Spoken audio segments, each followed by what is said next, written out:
Hello guys, this side warrior. काफ़ी query आ रही थी कि फॉर्म कैसे अप्लाई करें गुरुग्राम यूनिवर्सिटी में ऑनलाइन। तो उसके लिए पहले आपको गूगल क्रोम पे जाना है, गुरुग्राम यूनिवर्सिटी लिखना है। फर्स्ट लिंक पे क्लिक कर देना है जो गुरुग्राम यूनिवर्सिटी का होगा, उस पर आपको क्लिक करना है। फिर आपको क्लिक करने के बाद स्क्रॉल करना है नीचे। नीचे आप जैसे ही जाओगे बॉटम में स्क्रॉल करो, नीचे स्क्रॉल करते जाओ। तो जैसे ही आप स्क्रॉल करके नीचे पहुंचोगे, और नीचे जाना है थोड़ा, तो आपको आएगा apply for non teaching staff. यहाँ पे एक लाइन जारी होगी, ये रही, apply for non teaching staff. इस पर क्लिक कर देना है तो आप यहाँ पे पहुँच जाओगे जहाँ पे आपको अप्लाई करना है। तो ये मैं आपको दोबारा दिखा देता हूँ, ये जो लाइन जा रही है apply for non teaching post, इस पर आपको क्लिक करना है। अगर आप ये नहीं कर सकते, मैं आपको लिंक प्रोवाइड कर दूंगा डिस्क्रिप्शन पे, उस पर जाओ, आप सीधे इस इंटरफेस पे पहुंच जाओगे गूगल क्रोम पे। फिर आपको यहाँ पे पहले रजिस्टर करना है, क्योंकि आपने पहले कभी रजिस्टर नहीं किया होगा। अगर आपने पहले रजिस्टर किया हुआ है तो डायरेक्ट लॉग इन करो और अपना अप्लाई कर दो। तो यहाँ पे आपको अपना नाम डालना है, उसके बाद आपको अपना नंबर डालना है, फिर ईमेल आईडी डालनी है, फिर मोबाइल नंबर डालना है, date of birth, gender, password और कंफर्म पासवर्ड, मतलब दोबारा वही पासवर्ड डालना है। फिर आपको रजिस्टर कर देना है। उसके बाद आपकी मेल आईडी पे कंफर्मेशन जाएगी, उसके बेसिस पे आपको फिर दोबारा यहाँ पे आपको रजिस्टर पे जैसे ही आप रजिस्टर पे क्लिक करोगे, आपकी मेल आईडी पे एक लिंक जाएगा, उससे आप वेरीफाई कर सकते हो अपना ये जो आपने रजिस्टर किया है इसको। तो ये लिखा आ गया ना कि you have register email ID पे एक वो वेरिफिकेशन गया है, आप उस पर क्लिक करो तो आपका अकाउंट वेरीफाइड हो जाएगा। तो वहाँ पे जाके आपको क्लिक करना पड़ेगा। तो जैसे ही आप वहाँ पे जाओगे, क्लिक करोगे, उसके बाद फिर आप लॉगिन कर सकते हो, क्योंकि अब आपके पास ईमेल आईडी भी है अपनी। और ईमेल आईडी वही जो आपने लगाई थी, जैसे मेल आईडी जो आपकी रहती है @gmail.com, और पासवर्ड जो आपने बनाया था वो आप डालोगे यूज़र में, और पासवर्ड में आप लॉगिन कर सकते हो। तो ये ऐसा मेल आएगा आपके पास गुरुग्राम यूनिवर्सिटी से। आपको क्लिक हियर पे क्लिक कर देना है, आपका अकाउंट वेरीफाइड हो जाएगा। उसके बाद फिर आपका अकाउंट एक बार वेरीफाइड हो गया, फिर आप उसमें अपना पासवर्ड और ईमेल आईडी डाल के आप लॉगिन कर सकते हो। तो यहाँ पे आपको क्लिक हियर पे क्लिक करना पड़ेगा। फिर यहाँ ऊपर आपका नाम शो होगा, अगर जब आप ईमेल यूज़र आईडी और पासवर्ड से लॉगिन कर लोगे। और उसके बाद आपको जो पोस्ट के लिए अप्लाई करना, आप ओनली अप्लाई नाउ पे क्लिक करो और अप्लाई करो। और एलिजिबिलिटी क्राइटेरिया आप यहाँ से चेक कर सकते हो कि कम क्लर्क कम डीओ का क्या एलिजिबिलिटी क्राइटेरिया की बैचलर डिग्री होनी चाहिए, SETC का सर्टिफिकेट होना चाहिए पार्ट 1 एंड पार्ट 2, और कौन कौन सी डॉक्यूमेंट रिक्वायर्ड होगी एट द टाइम ऑफ आप जब ये अप्लाई कर दोगे यूनिवर्सिटी में, आपको सबमिट करनी पड़ेगी वो सारी कॉपी हार्ड कॉपी में। तो उस सब भी बताया जाएगा कि यहाँ पे ये सब लिखा है, जैसे आधार कार्ड हो गया, एजुकेशन सर्टिफिकेट हो गया, डोमिसाइल सर्टिफिकेट हो गया, passport size photo, candidate signature, ये सब चीज़ें। तो आप यहाँ पे जो भी पोस्ट के लिए आप अप्लाई कर सकते हो आप कर सकते हो। मैं यहाँ पे आपको अप्लाई करके दिखाऊंगा असिस्टेंट के लिए। तो उसके लिए मास्टर डिग्री चाहिए और बैचलर डिग्री चाहिए और कुछ एक्सपीरियंस भी चाहिए, और कौन कौन सी डॉक्यूमेंट्स रिक्वायर्ड होगी एट द टाइम ऑफ आपको जब रिपोर्टिंग करना पड़ेगा यूनिवर्सिटी में, गुरुग्राम यूनिवर्सिटी में सेक्टर 51 में। तो यहाँ पे आप क्लिक अप्लाई नाउ पे क्लिक करो, और ये आपको बताया गया है टर्म्स एंड कंडीशन। इसको आप रीड कर लेना एक बार कि भाई ये प्रॉपर चैनल से आप कर रहे हो। सेकंड पॉइंट है कि सेल्फ अटैच्ड होनी चाहिए सारी डॉक्यूमेंट्स, और सेल्फ अटैच्ड होनी चाहिए कॉपीज़। और थर्ड पॉइंट है कि the number of post may be increase और decrease as per the university permission, और application should submit secretly in the proforma in the prescribe university. मैंने बोला था ना आपको सबमिट करनी पड़ेगी वो। तो और इसके बाद यूनिवर्सिटी हैज़ द राइट कि वो विड्रॉ कर सकती है किसी भी टाइम पे और एप्लीकेशन को, और मीन्स एडवर्टाइज जो उसने पोस्ट करी है उसको वापस ले सकती है। लेटेस्ट पासपोर्ट साइज़ फ़ोटो होना चाहिए आपके पास जो आप अपलोड करोगे, 6 महीने से पुराना नहीं होना चाहिए, 3 महीने से पुराना। और बाकी सारी ये चीज़ें आप पढ़ भी सकते हो।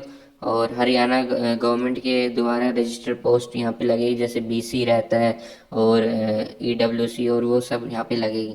तो वंस आपने अप्लाइड कर दिया, आप दूसरी पोस्ट के लिए भी अप्लाई कर सकते हो, और एज रिलैक्सेशन मिलेगा depending on your category, SC BC ESM और ये PWD।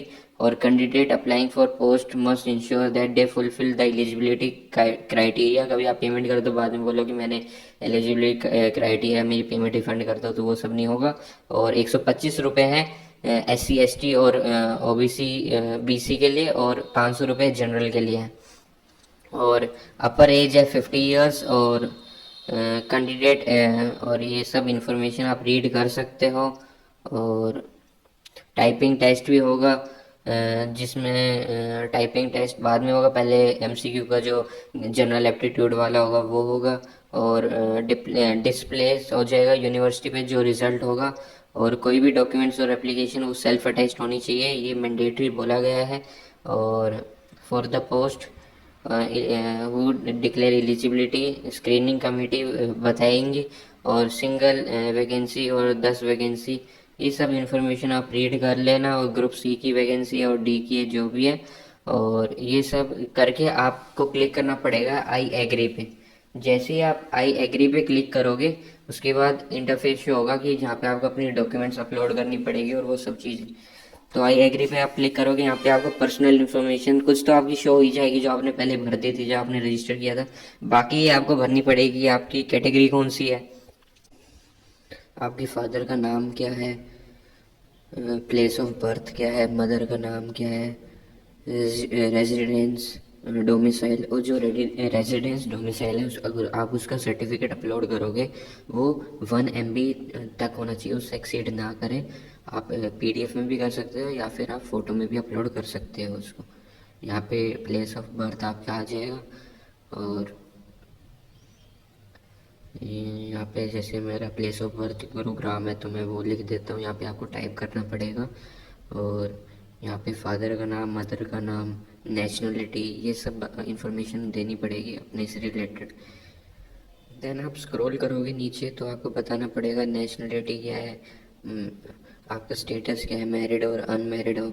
अगर मैरिड हो तो स्पाउस, हैविंग लिविंग स्पाउस, और एक्स सर्विस मैन हो तो उसके बारे में बताना होगा।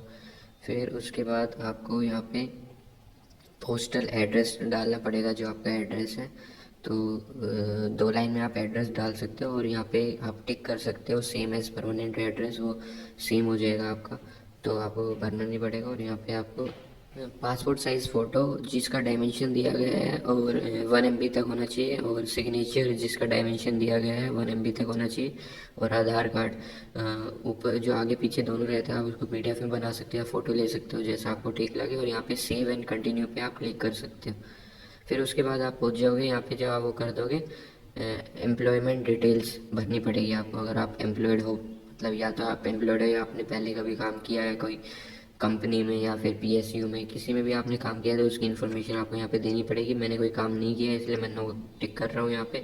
उसके बाद मैं नीचे जाऊँगा, फिर ये सारी इन्फॉर्मेशन एम्प्लॉयमेंट से रिलेटेड आप फिल कर लेना। अगर आपको कोई भी लगता है कि आपने कोई क्वालिफाइड तो नहीं हो, आपके अगेंस्ट कोई केस तो रिजर्व नहीं है, फिर यहाँ पे नो करने पे ये सब होता है, यस करने पे वो चेंज हो जाती है डिटेल्स। और कोई केस तो रजिस्टर्ड नहीं है आपके खिलाफ। फिर यहाँ पे 2 रेफरेंस देनी पड़ेगी आपको, कि मतलब रेफरेंस किसी की भी हो सकती है, फ्रेंड्स की या फिर कोई आपके टीचर्स हैं, बस ब्लड रिलेशनशिप नहीं होना चाहिए उसके साथ आपका जिसकी आप रेफरेंस दे रहे हो। तो यहाँ पे रेफरेंस में आपको क्या क्या डिटेल्स देनी पड़ेगी वो मैं एक बार देख लेता हूँ। आपका नाम उस रेफरेंस जिसकी आप रेफरेंस दे रहे हो, ऑक्यूपेशन क्या है, ईमेल आईडी और उसका एड्रेस, तो यही 2 रेफरेंस आपको यहाँ पे देनी पड़ेगी। फिर उसके बाद पास्ट एक्सपीरियंस तो नहीं है कोई आपका, अगर आप येस पे टिक करते हो तो आपको पास्ट एक्सपीरियंस अपना बताना पड़ेगा, और अगर नो पे करते हो तो कोई ज़रूरत नहीं आपको बताने की। और एग्ज़ामिनेशन कौन कौन से आपने पास किया आप यहाँ से सिलेक्ट करके 10वीं का डाल सकते हो, फिर 12वीं का डाल सकते हो, फिर ग्रेजुएशन, पोस्ट ग्रेजुएशन और PhD अगर आपने कर रखी है, MPhil कर रखी है, तो वो सब डिटेल्स आप यहाँ पे डाल सकते हो। और फिर उसके बाद आपको यहाँ पे डालना है सब्जेक्ट, यूनिवर्सिटी जिस बोर्ड जिससे आपने पास किया है, ईयर ऑफ पासिंग कौन सा था, किस ईयर में आपने पास करा है, फिर मैक्सिमम मार्क्स कितने थे उसमें, और आपने कितने स्कोर किए, परसेंटेज अपने आप आ जाएगा, क्लास ऑफ डिवीज़न भी अपने आप शो कर जाएगा, डिस्टिंक्शन अगर एनी में। और यहाँ पे आप अपना प्रूफ अपलोड कर सकते हो, जैसे मार्कशीट हो गई या कोई सर्टिफिकेट हो गया, वो सब आप यहाँ पे अपलोड कर सकते हो। और यहाँ पे अगर आप क्लिक करोगे ऐड मोर एग्ज़ाम, तो आप यहाँ पे जैसे 10वीं का, 12वीं का, सारी चीज़ें आप डाल सकते हो। तो यही सब था इसमें कि आप यहाँ पे और अगर आपको रिमूव करना है रिमूव, और यहाँ पे आपको डालना पड़ेगा कि आपने प्राइज़ जीता है, मेडल जीता है, मेरिट वोन की आपने डिस्टिंक्शन, और सर्टिफिकेट आप अपलोड कर सकते हैं यहाँ पे। तो यहाँ पे ये सब करने के बाद आपको क्लिक करना है सेव एंड कंटिन्यू पे। तो जैसे ही आप सेव एंड कंटिन्यू पे क्लिक करोगे नीचे बॉटम में, तो उसके बाद इस पे सेव एंड कंटिन्यू पे, तो आपको एक नेक्स्ट इंटरफेस पे ले जाएगा, वो आखिरी रहेगा। यही मेन था आपको अपना डिटेल्स अपलोड करने का। और ये सब होने के बाद आपको एक नई इंटरफेस, आप यहाँ पे सेव एंड कंटिन्यू पे जैसे ही क्लिक करोगे, तो उसके बाद जैसे मैंने अपनी सारी डिटेल्स अपलोड कर दिया, मैं सेव एंड कंटिन्यू पे क्लिक कर रहा हूँ। अब जैसे मैंने सेव एंड कंटिन्यू पे क्लिक किया, अगर मेरे में कोई भी एरर है तो वो अपने आप शो करेगा कि मेरे को यहाँ पे एरर है, और मैं उस एरर को ठीक कर सकता हूँ, और बाद में दोबारा सेव एंड कंटिन्यू पे क्लिक करूँगा तो सेव हो जाएगा। जैसे मैंने वो एरर सही कर दिया और ये सर्कल आएगा और मेरी सारा हो चुका है। मेरे को बस वेरीफाई करना है और सबमिट करनी है अपनी फ़ीस। तो ये सारी डिटेल्स दिखाएगा जो जो आपने फिल करी है इसमें, वो सब डिटेल्स ये शो करेगा। आपको ये वेरीफाई करना है और फिर सबमिट करना है। तो यहाँ पे आप टिक करोगे कि आई एक्नॉलेज, तो यहाँ पे आपको टिक करना होगा बॉटम में। उसके बाद अपनी सारी इन्फॉर्मेशन आप चेक कर सकते हो बिफोर पेमेंट। और यहाँ पे आप एडिट भी कर सकते हो, एडिट पे क्लिक करके जो भी आपको डिटेल्स एडिट करनी है, और आप चेक कर सकते हो दोबारा अगर आपको कोई भी डिस्क्रिपेंसी शो होती है कि मतलब मैंने गलत तो अपलोड नहीं कर दिया है। तो ये सब करने के बाद आपको आई हेयर बाय पे आपको टिक करना है, और फिनिश एंड मेक पेमेंट पे आपको क्लिक करना है। तो ये लास्ट है, वेरीफाई एंड सबमिट। देन ये आपको पेमेंट गेटवे पे ले जाएगा। मेरी 125 है क्योंकि मेरा रिजर्वेशन में था बीसीबी में। तो आपको यहाँ पे टिक करना है प्रोसीड पेमेंट। आप पेमेंट कर दोगे तो आप यहाँ से अपनी पेमेंट रिसिप्ट डाउनलोड कर सकते हो, और डाउनलोड कर सकते हो अपनी एप्लीकेशन जो आपको ले जानी पड़ेगी यूनिवर्सिटी में जब आप अपनी डॉक्यूमेंट्स साथ में लेके जाओगे, क्योंकि वो सब सेल्फ अटैच्ड होनी चाहिए और आपको सबमिट करनी है। ये डॉक्यूमेंट्स आपको साथ में लेके जानी है, आधार कार्ड और एजुकेशन सर्टिफिकेट जो भी आपकी 10वीं 12वीं graduation post graduation, Haryana domicile, passport size photograph, candidate का सिग्नेचर और एम्प्लॉयमेंट सर्टिफिकेट अगर है तो, और ये साइको इकोनॉमिक सर्टिफिकेट ये उससे रिलेटेड है, जैसे पीडब्ल्यूडी हो गया या फिर वीडो है, ये सब आपको साथ में लेके जानी है at the time of deposit of your documents eight university. तो ये सब करने के बाद आपका फॉर्म सबमिट हो जाएगा। आपको रिसिप्ट भी मिल चुकी है। तो ये जल्दी करो क्योंकि लास्ट डेट 2 तारीख है, उससे पहले आप ये सब कर दो। और यूनिवर्सिटी में आप कभी भी 2 तारीख के बाद भी अपनी डॉक्यूमेंट्स दे सकते हो, पर आपको फ़ीस पेमेंट करनी पड़ेगी पहले। और अब तो वैसे ही 31 है तो यूनिवर्सिटी में भी क्लोज हो, पर आप अपनी तरफ से पूरा कर दो और अपनी ये सारी डॉक्यूमेंट्स लेके यूनिवर्सिटी में पहुंचो अपनी पेमेंट करके। तो थैंक यू। और कोई भी प्रॉब्लम आती है तो कमेंट बॉक्स में बताओ, सॉल्यूशन सबको मिलेगा, मैं हेल्प करूँगा। और thank you for watching my video, और and happy new year guys.